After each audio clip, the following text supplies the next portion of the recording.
Morning students. बेटा, इस video के माध्यम से हम आपको 6 चैप्टर जिसका नाम है लोकतांत्रिक व्यवस्था का संकट, इसकी एक इम्पोर्टेंट यूनिट है जिसका नाम है वचनबद्ध नौकरशाही। इसके बारे में आपको बताएंगे कि नेहरू के नौकरशाही के बारे में क्या विचार थे और इंदिरा गांधी जो कि उनकी बेटी थी उसका नौकरशाही के प्रति क्या नज़रिया था। तो सबसे पहले बेटा, नेहरू भारत के प्रथम प्रधानमंत्री राज्य शासित अर्थव्यवस्था पर विश्वास करते थे। जो हमारे भारत देश के प्रथम प्रधानमंत्री थे पंडित जवाहरलाल नेहरू, वो किस अर्थव्यवस्था पर विश्वास करते थे? इसको नोट कर लीजिए, राज्य शासित अर्थव्यवस्था पर विश्वास करते थे। उनके क्या विचार थे? उनके अनुसार ऐसी अवस्था में विकास की प्रक्रिया में सिविल सेवकों को तटस्थ भागीदार होना था। लेकिन प्रधानमंत्री इंदिरा गांधी तटस्थता के इस सिद्धांत पर विश्वास नहीं करती थी, क्योंकि वह सिर्फ उस दिन की सरकार को लाभ पहुंचाने तक ही सीमित था। यानी कि इस मामले में वो अपने पिताजी के विचारों से सहमत नहीं थी, इसलिए वह वचनबद्ध नौकरशाही की धारणा की वकालत करती थी। यानी कि वचनबद्ध नौकरशाही की वकालत करने वाली प्रधानमंत्री कौन थी? इंदिरा गांधी। और इसका क्या अर्थ था बेटा वचनबद्ध नौकरशाही का? इसका अर्थ था कि लोगों से आदेश, जनादेश प्राप्त दलीय नेताओं पर विश्वास। इंदिरा गांधी एक प्रतिबद्ध नौकरशाही चाहती थी, यानी कि आदेश प्राप्त दलीय नेताओं पर विश्वास।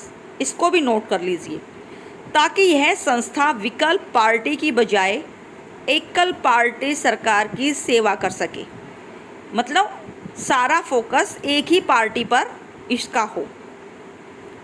ऐसे राज्य में सार्वजनिक क्षेत्रों को समाज के लिए माल व सेवाओं का उत्पादन करना था, क्योंकि ऐसा मानना था कि निजी क्षेत्र समाज में असमानताएं फैलाएंगे।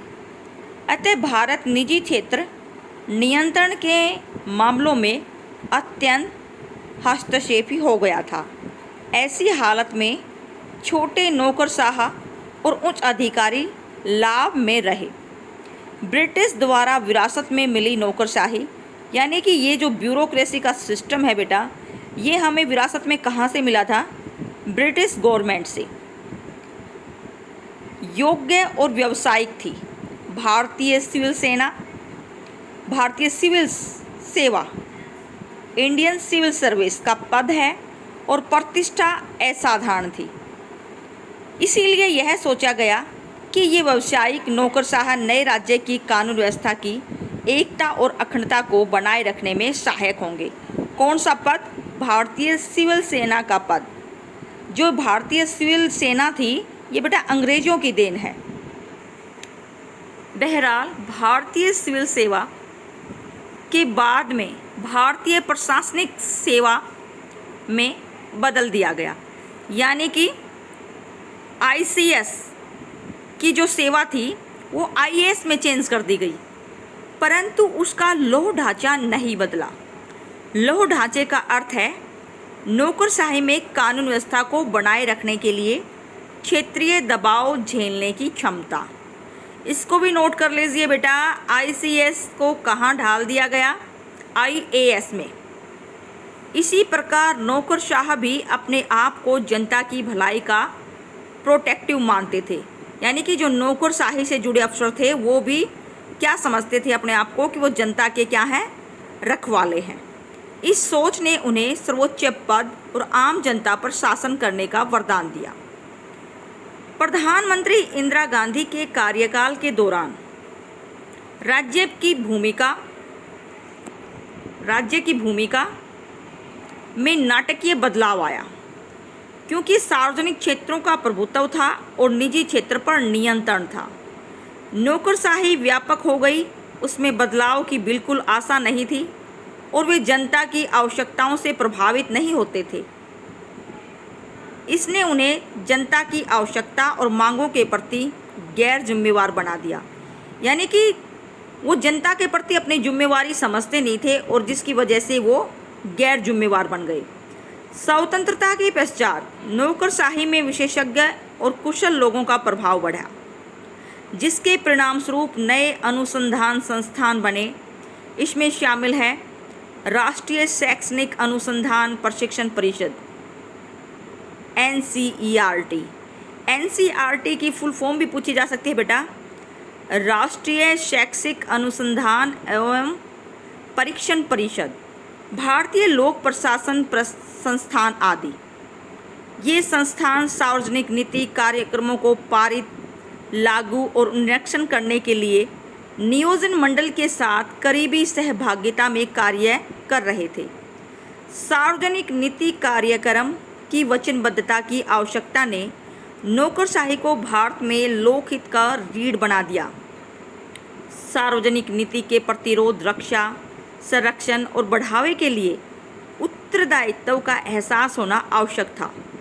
अतः एक वचनबद्ध नौकरशाही की खोज एक आवश्यकता बन गई। फिर बात आई बेटा वचनबद्ध न्यायपालिका, मूल ढांचे का सिद्धांत। अमेरिका में संविधान सर्वोच्च है, उस सर्वोच्च न्यायालय का सर्वोच्च संरक्षक है।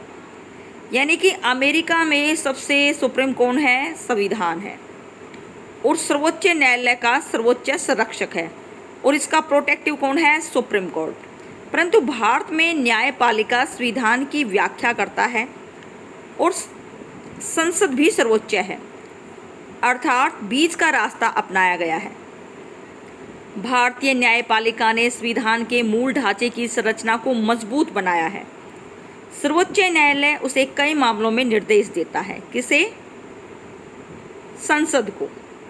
गोलकनाथ मामले में सर्वोच्च न्यायालय ने फैसला सुनाया था कि संसद को कोई अधिकार नहीं है कि वह मौलिक अधिकारों को सीमित करे या उल्लंघन करे। यानी बेटा गोलकनाथ जो मामला था उसमें सुप्रीम कोर्ट ने अपना अहम फैसला सुनाया था कि संसद के पास मौलिक अधिकारों से संबंधित कोई शक्ति नहीं है। 24वें संशोधन ने जो संविधान में 24वां बदलाव किया गया, संसद को संविधान में संशोधन करने का अधिकार दिया गया। इसको भी नोट कर लीजिए बेटा। संविधान में संशोधन करने का जो संसद को अधिकार मिला था वो किस अमेंडमेंट के तहत मिला है? 24वें अमेंडमेंट के तहत। इस मामले को दोबारा 1973 में केशवानंद भारती मामले में उठाया गया। न्यायालय के फैसले ने निम्नलिखित रूप से संविधान के विकास में सहायता की। संसद को संविधान के मूल ढांचे में संशोधन या उसका उल्लंघन करने का कोई अधिकार नहीं है। यानी संसद और डिपार्टमेंट में और भाग में संशोधन कर सकती है, लेकिन उसके मूल ढांचे के साथ छेड़खानी नहीं कर सकती।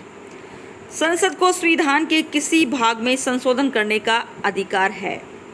संसद को संविधान के किसी भाग में संशोधन करने का अधिकार दिया गया है। न्यायालय को यह फैसला लेने का अंतिम अधिकार प्राप्त होगा कि वह संशोधन मूल ढांचे का संशोधन या उल्लंघन तो नहीं कर रहा है। सुप्रीम कोर्ट इस बात की क्या करेगा? जांच करेगा कि उसके द्वारा किया गया संशोधन मूल ढांचे से तो संबंधित नहीं है या फिर मूल ढांचे का उल्लंघन तो नहीं करता है। कई मामलों में न्यायपालिका ने संविधान की व्याख्या की है। कई मामलों में सर्वोच्च न्यायालय ने यह पहले ही साफ कर दिया है कि नौकरी या शिक्षण संस्थाओं में कुल 50% से अधिक आरक्षण नहीं मिल सकता। कई अन्य मामलों में न्यायपालिका ने शिक्षा, जीवन और स्वतंत्रता के अधिकार की व्याख्या की है। मंडल समिति में सर्वोच्च न्यायालय ने फैसला दिया था कि पिछड़ी जातियों में लाभ उठाने वाले लोगों की पहचान की जानी चाहिए और उन्हें रिजर्वेशन के लाभों से वंचित रखना चाहिए। मूल ढांचे का सिद्धांत भारतीय संविधान की नींव का पत्थर बन गया, कठोर भी और लचीला भी। हमारे देश का संविधान कैसा है बेटा? कठोर भी है और लचीला भी। इस सिद्धांत में यह साफ कर दिया गया कि हमारे संविधान के कुछ प्रावधान प्रकृति में मूल हैं और उन्हें कभी बदला नहीं जा सकता। जबकि बाकी सभी प्रावधान संशोधन की दृष्टि में लचीले हैं। इसी आधार पर हमारे देश का संविधान कैसा है बेटा? फ्लेक्सिबल है, लचीला है। मूल ढांचे का सिद्धांत न्यायालय संसदीय व्याख्या के लिए नींव का पत्थर साबित हुआ है, क्योंकि पिछले 3 दशकों में इसे व्यापक सहमति प्राप्त हुई है। फिर बात आती बेटा वचनबद्ध न्यायपालिका एक सपना। नेहरू अपने सामाजिक न्याय के लक्ष्य को पूरा करने के लिए वचनबद्ध न्यायपालिका पर डिपेंड थे। इंदिरा गांधी ने उसके इस वचनबद्ध न्यायपालिका के लक्ष्य को पूरा करने की कोशिश की। सर्वोच्च न्यायालय ने पहले ही प्रथम और 17वें संशोधन को सहमति दे दी। अतः गोकलनाथ मामला 1967 संसद के सामने तब एक आश्चर्य की तरह आया जब सुप्रीम कोर्ट ने फैसला सुनाया कि मौलिक अधिकारों का स्वरूप घटाने की संसदीय जो पावर है वो संविधान के अनुच्छेद 13 का उल्लंघन था। केशवानंद भारती मुकदमा 1973 मामले का नतीजा था मूल ढांचे का सिद्धांत। न्यायाधीश CJ सिकारा और J सिकरी और J हेज के अनुसार इस सिद्धांत के परिणाम स्वरूप ही कार्यपालिका ने प्रथा का उल्लंघन किया था। सन 1973 में इन जो भी वरिष्ठ न्यायाधीशों को तत्कालीन सरकार के विरुद्ध फैसला देने के कारण उसके अनदेखों को अधीनस्थ न्यायाधीश AN को मुख्य न्यायाधीश नियुक्त किया गया था। स्वतंत्रता में दखलंदाजी और न्यायपालिका के एकाधिकार ने वचनबद्ध न्यायपालिका के विकास पर संदेह खड़े कर दिए, क्योंकि इसके कारण कार्यपालिका तथा न्यायपालिका में विवाद होता था।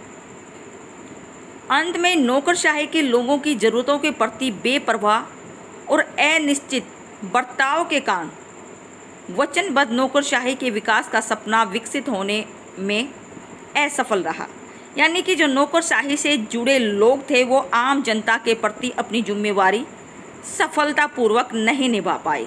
तो यह भावना या फिर यह दृष्टिकोण विकसित होने में असफल रहा। इसी प्रकार वचनबद्ध न्यायपालिका भी विकसित होने में असफल रही, क्योंकि सरकार या कार्यपालिका ने न्यायपालिका शक्ति कम करके उसकी नियुक्ति पर राजनीति कर उसके प्रभुत्व के अनदेखी की थी। यह था बेटा वचनबद्ध न्यायपालिका। वैसे तो इसकी साधारण सी भी डेफिनेशन है कि जो वचनबद्ध न्यायपालिका है, जिस भी पार्टी की सरकार होगी उसी के प्रति जो ब्यूरोक्रेसी के लोग हैं उन्हीं का झुकाव होगा। लेकिन यह प्रक्रिया क्या रही? असफल रही, क्योंकि ये लोग जो हैं जो इससे जुड़े हुए हैं वो जनता के प्रति जिम्मेवार या उत्तरदायी विफल हो गए। तो ये था बेटा वचनबद्ध न्यायपालिका। यह भी इस चैप्टर में एक इम्पोर्टेंट यूनिट है। 1 नंबर का क्वेश्चन इसमें से भी पुट किया जा सकता है।